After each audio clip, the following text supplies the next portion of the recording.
जानकी जीवन स्मरण जय जय राम पार्वती पते हर हर महादेव पुंडलीक वरदा हरि विठ्ठल श्री अनंत कोटी ब्रह्मांड नायक राजाधिराज सच्चिदानंद सद्गुरु श्री ब्रह्मचैतन्य महाराज की जय।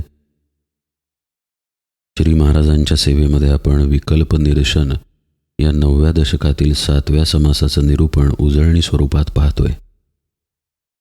समर्थ दोन वेगवेगळ्या स्थिती आहेत हे स्पष्टपणे सांगतात।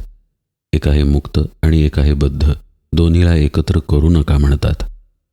एक आहे ज्ञानी पुरुष आणि एक आहे अज्ञानी पुरुष। त्याच्याही पुढे जाऊन म्हणतात की एक विज्ञान स्थितीमध्ये आहे आणि एक पूर्ण अज्ञानामध्ये आहे। त्यामुळे एकाचा दुसऱ्याला स्थितीतला अनुभव कळत नाही। जो अज्ञानी आहे त्याला ज्ञानी महात्मा काय सांगतोय हे कळण्यासाठी ज्ञानावस्थेत जावं लागेल, आणि जो ज्ञानाच्या किंवा त्याही पुढे जाऊन विज्ञानाच्या स्थितीत आहे त्याला बद्धपणाच्या अनुभवासाठी बद्धपणात यावं लागेल।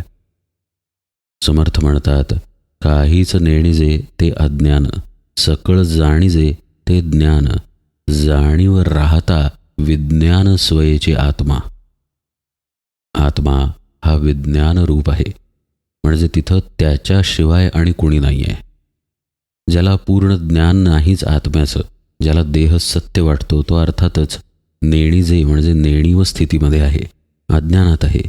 आणि ज्याला ज्ञान झालं की मी आत्मा आहे, तो ज्ञानाच्या स्थितीमध्ये आहे। आणि याची पुढची स्थिती म्हणजे विज्ञान दशा, म्हणजे मला ज्ञान झालं यातला मीही तिथे गळून गेला। जाणीवेचं ज्ञान संपलं, जाणीव नेणीव दोन्ही मागं पडली आणि साधक विज्ञान स्वयेचे आत्मा असा होऊन गेला। आता या विरुद्ध दिशा झाल्यानं आता जो असा विज्ञान स्थितीमध्ये आहे त्याच्या ठिकाणी मीचीही जाणीव नाही, तर मीच्या अंगानं असलेल्या वृत्ती पण असणार नाहीत। आणि याची उलट दशा म्हणजे अज्ञान अवस्था। समर्थ म्हणतात, अमृत सेवून अमर झाला, तो म्हणे मृत्य कैसा येतो जनाला, तैसा विवेकी म्हणे बद्धाला जन्म तो कैसा। जो ज्ञान दृष्टीनं पाहतो तो म्हणतो की जन्माला याचं कारणच नाही, आता जन्म नाहीच आहे। संताला जर कोणी विचारलं की तुम्ही कोण, तर तो म्हणेल मी अजन्म आहे, माझा जन्मही झाला नाही आणि मला मरणही नाही। आणि ते खरंच आहे, पण त्याच्या दृष्टीनं ते खरं आहे, त्या स्थितीमध्ये तो महात्मा असल्यामुळं। हे झालं आत्मज्ञानाचं अमृतपान। ज्यानं असा अमृत घेतलेला आहे तो आता अमर झाला, आणि मग लोकांना मरण कसं काय येतं असा प्रश्न करू लागला।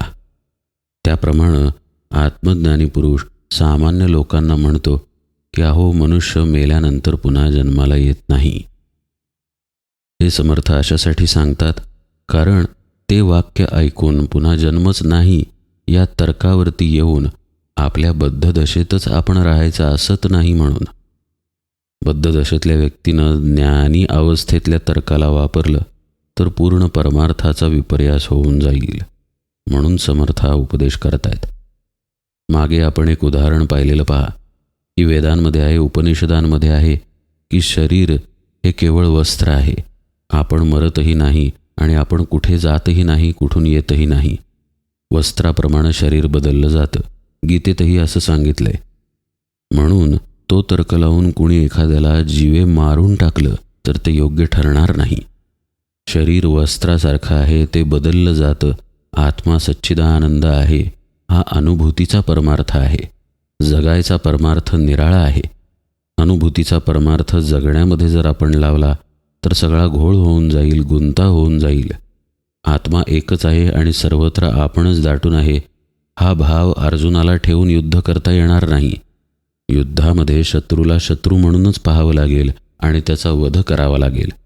पण आतमध्ये हे जाणून राहावं लागेल की आपण यापासून वेगळे आहोत। त्यामुळे परमार्थाची दोन अशी वेगळी अंग आहेत। आतमध्ये ते जाणायचं आहे आणि बाहेर देहाच्या माध्यमानंच ठेवायचं आहे। बद्ध दशेमध्ये असताना म्हणजे आत्मज्ञान झालेलं नाही आहे अशा स्थितीमध्ये असताना आत्मज्ञानामधून केलेल्या तत्त्वज्ञानावरती तर्क लढवून चालणार नाही। कारण अशाच पद्धतीचा तर्क लढवला गेला, विकल्प काढला गेला, म्हणून समर्थांना हे सांगावं लागलं। पहा ना, शिष्यानं श्रोत्यानं विचारलेलं होतं की देह धारण झाल्यानंतर तिथं जाणीव आली, मग आता देह पडल्यानंतर तीच संपली, त्या जाणीवेतूनच सगळं पुन्हा उत्पन्न होणार असेल तर जाणीव संपल्यानंतर जन्म कसा येईल? म्हणजे आता एकदा मेलो की पुन्हा जन्म नाहीच आहे. असा तत्त्वज्ञानाचा विपर्यास परमार्थामध्ये चालत नाही. खरी गोष्ट आहे की पुन्हा जन्म नाही, पण स्वरूप प्राप्ती झाली तर, अन्यथा जन्म आहेच आहे. दोन वेगवेगळ्या प्रकारची दृष्टी असते ही गोष्ट समासाच्या शेवटी समर्थ काही उदाहरणं देऊन सांगतात. जाणता म्हणे जनाते, तुम्हास भूत कैसे झडपिते. आत्मज्ञानी जो आहे तो जर लोकांना विचारायला लागला की तुम्हाला भूताची बाधा होतेच कशी, किंवा तुम्हास विष कैसे चढते निर्विष म्हणे, ज्याला विषाचा अनुभव नाही तो जर असं म्हणायला लागला की तुम्हाला कसं काय बुवा विष चढतं, तर ते कसं वाटेल? आधी बद्धासारिखे व्हावे असं समर्थ म्हणतात, मग हे नलगेची पुसावे. देहबुद्धीवरती जर आलं तर देहबुद्धीवरच्या गोष्टी कळायला लागतात, मग त्या विचाराव्या लागत नाहीत कसं घडलं.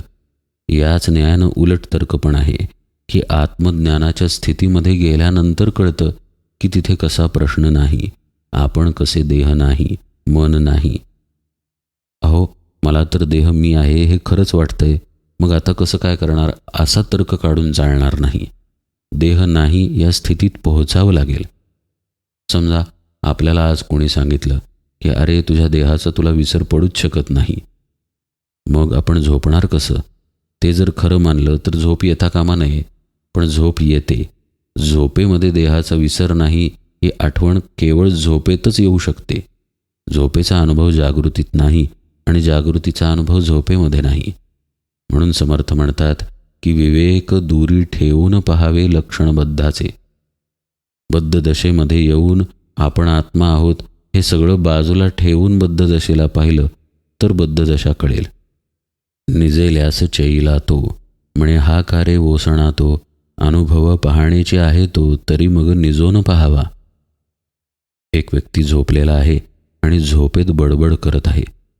त्याला बघून जागा असलेला व्यक्ती म्हणाला की हा माणूस झोपेमध्ये असं का बरळतोय? तर त्याला उत्तर एकच आहे, स्वतः झोपी गेलं पाहिजे आणि तसं बरळलं पाहिजे, तर कळेल की तो का बरळत आहे.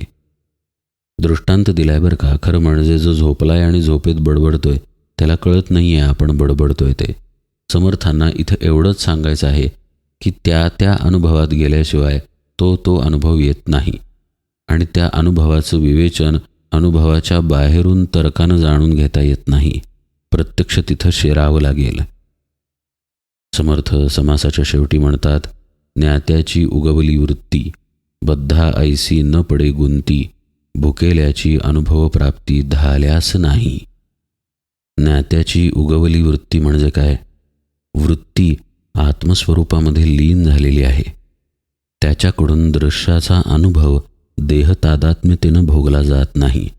बाहेरच्या बाहेर तेवढ्यापुरता गरजेपुरता भोगला जातो, कारण वृत्ती आत लीन झालेल्या आहेत म्हणून.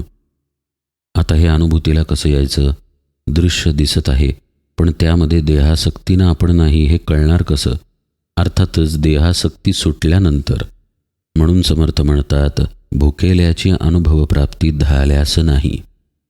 भूक लागलेल्या माणसाला काय होतं, पोटामध्ये कशी कळ येते, हे जो तृप्तपणे जेवलेला आहे त्याला कळणार नाही. इतुकेना आशंका तुटली, ज्ञाने मोक्षप्राप्ती झाली, विवेक पाहता बाणली अंतरस्थिती. या समासातील शेवटची ओवी पण अत्यंत महत्त्वाची. समर्थ म्हणतात, इथं आता श्रोत्याची शंका फिटली. प्रत्यक्ष ज्ञान अपरोक्ष ज्ञान झालं की तिथे मोक्ष आहे, पण मी ते ज्ञान घेतलेलं आहे ही जाणीव पण मागं टाकावी लागेल आणि विज्ञान दशेत जावं लागेल. विज्ञान दशेमध्येच आत्मसाक्षात्कार आहे. समर्थ म्हणतात, ज्ञाने मोक्षप्राप्ती झाली, पण ती आता विवेकानं बाणली गेली पाहिजे. याचा अर्थ असा की अहम आत्मा हे बुद्धीमध्ये अहम शिवाय स्थिर झालं पाहिजे. पहा, आपण पुरुष असू तर मी पुरुष आहे, मी पुरुष आहे असा जप आपण करत नाही. आपण स्त्री असू तर मी स्त्री आहे, मी स्त्री आहे असाही जप आपण करत नाही. आपल्या ठिकाणी निःशब्द जाणीव बुद्धीमध्ये स्थिर आहे की मी पुरुष आहे. अशा तऱ्हेनं आत्मस्थिती बुद्धीत स्थिर व्हावी लागते. त्या स्थितीमध्येच विवेक आहे. एक आत्माच सत्य, बाकी सगळं असत्य. हे एकदा बुद्धीमध्ये स्थिर झालं की तिथं अंतरस्थिती बांधली जाते असं समर्थ म्हणतात. 2-3 महत्त्वाच्या गोष्टी इथे एकाच वेळी समर्थांनी सांगितल्या. एकतर ज्ञानाची आवश्यकता आहे, तरच मोक्षप्राप्ती होईल. ज्ञान मिळालं तरी त्याच्या पुढे जाऊन विज्ञान स्थितीमध्ये विवेकानं राहता आलं पाहिजे. म्हणजे समर्थांनी ज्ञान हे निश्चयात्मक आहे या गोष्टीलाही अधोरेखित केलं. या समासाचा प्रवास पहा. श्रोत्यानं एक असा प्रश्न विचारला जो पूर्णपणे चुकीचा होता. त्या प्रश्नामध्ये काहीही तथ्य नव्हतं. त्यातले समजही चुकीचे होते. समर्थांनी ते सगळे खोडून काढले. समर्थ म्हणाले की त्यातली एकच गोष्ट खरी की परत जन्म घ्यावा लागत नाही, पण तो कोणाला हेही समजावून सांगितलं. आत्मज्ञानाच्या स्थितीमध्ये गेल्याशिवाय जन्ममृत्यापासून आपण वेगळे आहोत हे कळणार नाही. कसलीही बाधा मला नाही असं संत म्हणतात. जो आत्मज्ञानी आहे तो महात्मा म्हणतो. पण आपल्याला गोष्टींची बाधा आहे. त्यामुळं आपल्याला बाधा नाही या समजामध्ये बद्ध न राहू नये. त्यानं त्याची अवस्था बदलणं आवश्यक आहे. त्या अवस्थेत जाऊन त्या अवस्थेच्या गोष्टी बोलाव्यात. समर्थ म्हणतात, हाच खरा मार्ग आहे. आपली खरी ओळख जर आपल्याला झाली तरच आपल्याला मोक्ष मिळेल. आणि आपली ही मोक्ष स्थिती आपल्याला बुद्धीनं दृढ ठेवावी लागेल, निश्चयानं सांभाळून ठेवावी लागेल. आजचं निरूपण लहानच झालं, पण इथं समास समाप्त झाला आणि पूर्णपणे जी घेतलेली आशंका होती ती फिटली गेली. म्हणून पुढे पूर्ण वेगळा समास आहे देहांत निरूपण नावाचा. त्यातील काही विषय आत्ता घेतला तर आत्ता पाहिलेला विषय आणि पुढचा विषय असं मिश्रण इथे होईल. ते होऊ नये म्हणून आज निरूपण सेवेला इथेच विराम देत आहे. पुढचा 8वा देहांत निरूपण समास आपण उजळणीमध्ये यथावकाश पाहूया. जानकी जीवन स्मरण. जय जय राम.